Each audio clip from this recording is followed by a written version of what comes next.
FC Barcelone face au Deportivo Alavés, victoire finale 2-1 remportée par le FC Barcelone, 2 buts de Robert Lewandowski, bravo à lui. Salut à tous, bienvenue dans cette vidéo pour le débrief du match entre FC Barcelone et Alavés, match qui se termine sur un score de 2-1 en faveur du FC Barcelone. Ce soir, il y a beaucoup de choses à dire. Est-ce que je dois continuer à tirer sur Xavi? Est-ce que Xavi est l'homme de la situation? Est-ce que Xavi, oui ou non, a les compétences pour coacher le FC Barcelone? Est-ce que le travail qu'a effectué Xavi depuis son arrivée au FC Barcelone est productif? À mon sens, à mon humble avis, non.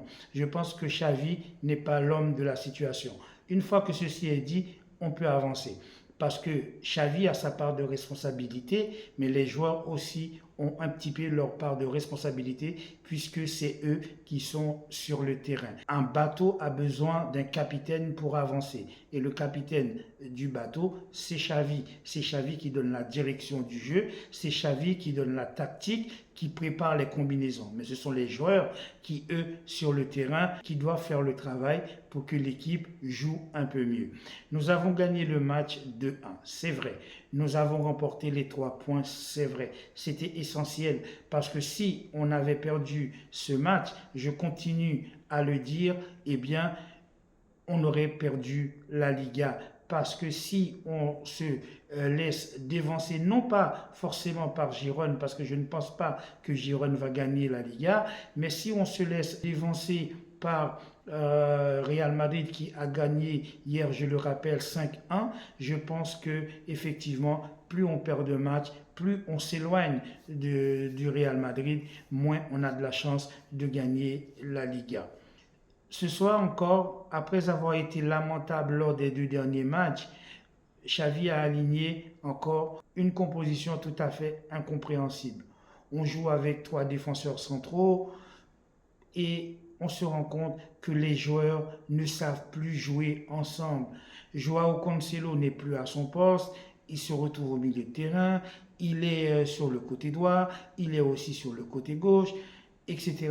On voit que cette équipe n'a pas d'âme. Cette équipe-là n'a pas La mayonnaise a du mal à prendre. La mayonnaise de Xavi a du mal à prendre. Ce que je n'arrive pas à comprendre, Xavi, après avoir été le joueur qu'il a été, ne soit pas capable de voir des dysfonctionnements au sein de l'équipe. On va encaisser un premier but, d'ailleurs, dès la 18e seconde du match. C'est-à-dire le match venait de commencer, la première action d'Alavés, ça va être un but qu'on va encaisser, tout comme la dernière fois, on avait encaissé un but à la 24e seconde. Le FC Barcelone ne pourra pas continuer à être, comment dire, la risée du monde du football à chaque fois en encaissant un but dans les 10, 15, 20 secondes d'un match. Ce n'est pas normal, ce n'est pas possible, d'autant plus avec les joueurs que nous avons.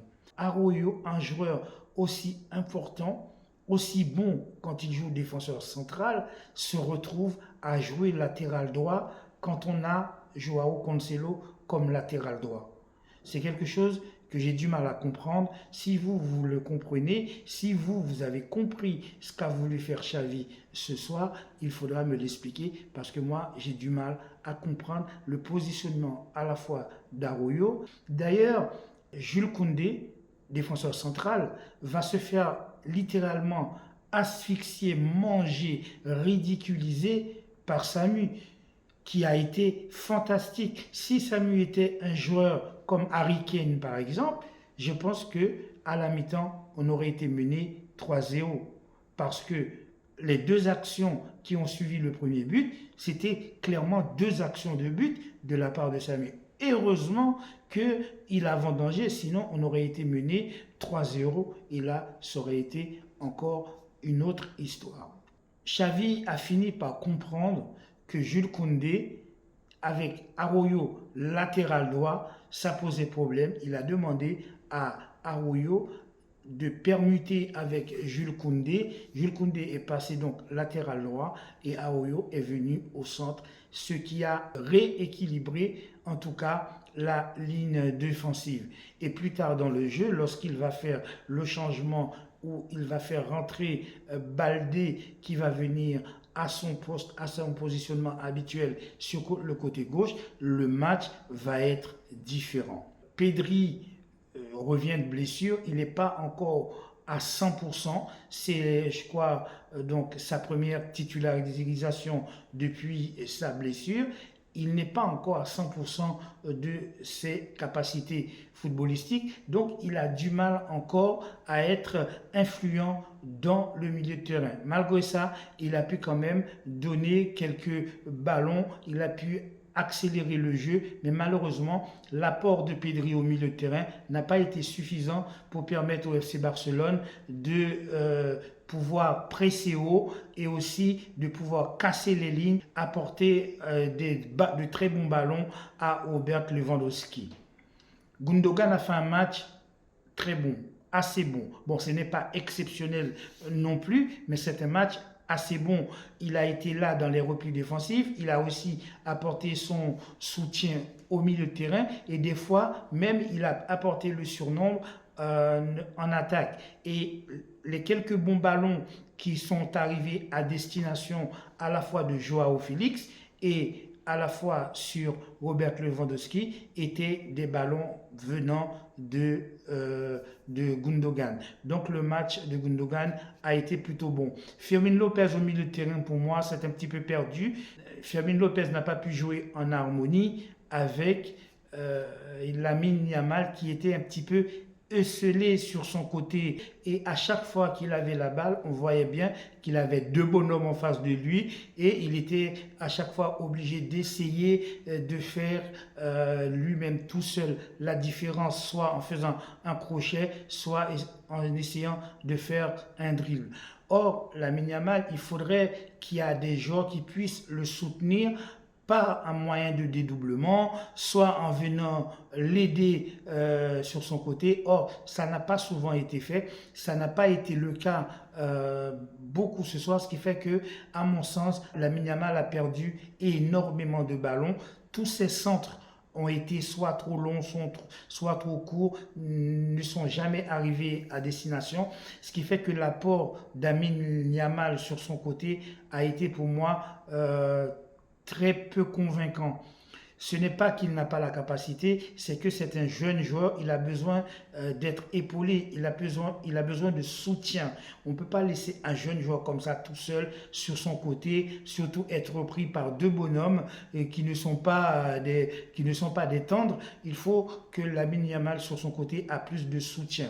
Effectivement, lorsque Xavi va faire des changements, notamment la très très bonne rentrée de Ferran Torres qui va apporter de la dynamique dans le jeu, Lamine Yamal va se mettre à jouer un peu mieux parce que Ferran Torres va apporter un soutien un peu plus important à Lamine Yamal sur son côté, ce qui va faire que Lamine Yamal va jouer nettement mieux, d'autant plus avec Rafinha qui lui aussi va rentrer en cours de jeu. Cela va donner un peu plus de possibilités à Lamine Yamal d'évoluer sur son côté. Joao Félix a fait un match très bon, comme à chaque fois. Le seul problème qu'il y a avec Joao Félix, à mon sens, à mon humble avis, c'est parfois, il y a des moments où il a la possibilité de faire une passe, il ne la fait pas, mais c'est vrai que dans le jeu, toutes les actions avant le but de Robert Lewandowski, toutes les actions qui ont été faites par le FC Barcelone sont des actions initiées, menées par Joao Félix, qui a fait un très très bon match. Joao Félix, d'ailleurs, est-ce que vous arrivez à comprendre les changements de Xavi? Par exemple, je ne comprends pas pourquoi il laisse, par exemple, Lamine Yamal terminer le match, qui pour moi, à part sur la dernière action où il a réussi à éliminer deux joueurs étirés, je pense que Lamine Yamal plutôt pouvait sortir et laisser plutôt Joao Félix sur le terrain. Il a retiré Joao Félix. Je n'ai pas compris pourquoi, je n'ai pas compris le changement de Joao Félix. Je n'ai pas compris non plus le changement où il fait rentrer Oriol Romeu. C'est vrai que Pedri, ne pouvant pas jouer un match entièrement parce qu'il revient de blessure, il n'est pas encore à 100%. C'est vrai que c'est difficile, mais bon, tu fais rentrer Oriol Romeu. Derrière, sur la dernière action du match, si les joueurs de Alaves n'étaient pas hors jeu, il y aurait eu penalty pour Alaves sur une faute de Oriol Romeu qui a clairement touché le ballon. Il y avait clairement un penalty. Heureusement que juste avant l'action, il y avait hors-jeu. Sinon, ben, le match serait terminé sur 2 contre 2. Qu'est-ce qu'on peut dire de ce match? Qu'est-ce qu'on peut en retirer? Ce qu'on en retire de ce match, c'est que Barcelone n'est pas prêt. Barcelone n'est pas prêt. Barcelone n'est pas prêt pour la Liga. Barcelone n'est pas prêt pour les Clasico. Barcelone n'est pas prêt pour la Ligue des Champions, tout simplement.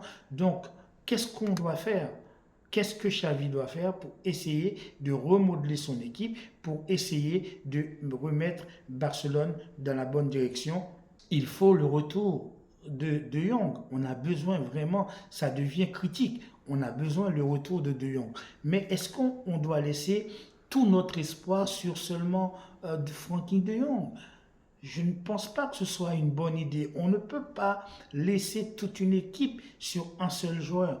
Donc, il faut que tous les joueurs soient capables de jouer ensemble. Mais pour jouer ensemble, s'il te plaît, Xavi, il faut nous mettre absolument une équipe type. On ne peut pas être dans une saison, être là où on a déjà joué pratiquement 12 ou 13 matchs et on est là, on n'est pas capable d'aligner une équipe type. Bien intelligent à vous si vous êtes capable de me dire quelle est l'équipe type du FC Barcelone. On n'a pas une équipe type. Notre défense n'est jamais la même. Notre milieu de terrain, c'est jamais le même. Notre attaque n'est jamais la même. Donc, c'est très difficile d'avoir des automatismes entre joueurs. Il est important que des joueurs puissent avoir des automatismes. Et pour avoir des automatismes, il faut jouer ensemble, il faut avoir de la complicité entre joueurs. Or là, on voit que l'équipe n'a pas de cohérence. Les joueurs n'ont pas de complicité entre eux. Lorsque Barcelone va revenir au score grâce à ce magnifique but de Robert Lewandowski sur le centre de Jules Koundé, c'est l'un des rares moments, l'une des rares occasions où un joueur de notre équipe a trouvé un autre partenaire dans de bonnes conditions. Il faut dire que l'appel de Robert Lewandowski était exceptionnel, ce qui lui a permis de mettre ce coup de tête magnifique. D'ailleurs, il fallait le mettre parce que ce n'était pas évident, il n'était pas assez près du but. Il a pu le mettre un magnifique coup de tête décroisé, ce qui nous a permis de revenir au score. Et à partir de ce moment-là, le FC Barcelone a pu dérouler un petit peu son jeu. Voilà, c'est tout ce que je peux dire pour aujourd'hui, pour ce match qui a été pour moi pas lamentable, mais un match assez tiède, assez peu convaincant, malgré la victoire de notre équipe, le FC Barcelone. On revient donc à 2 points du Real Madrid et à 4 points de Girone. Donc, félicitations quand même à notre équipe pour cette victoire. Voilà, c'est tout pour aujourd'hui. Merci d'avoir regardé cette vidéo. Merci de votre soutien. N'oubliez pas de vous abonner. N'oubliez pas de liker, de commenter et d'activer la petite cloche de notification, ce qui vous permettra d'avoir toutes mes prochaines vidéos et en même temps de me soutenir. Passez une bonne soirée. Merci d'avoir regardé encore cette vidéo. Je vous dis à très bientôt. Ciao.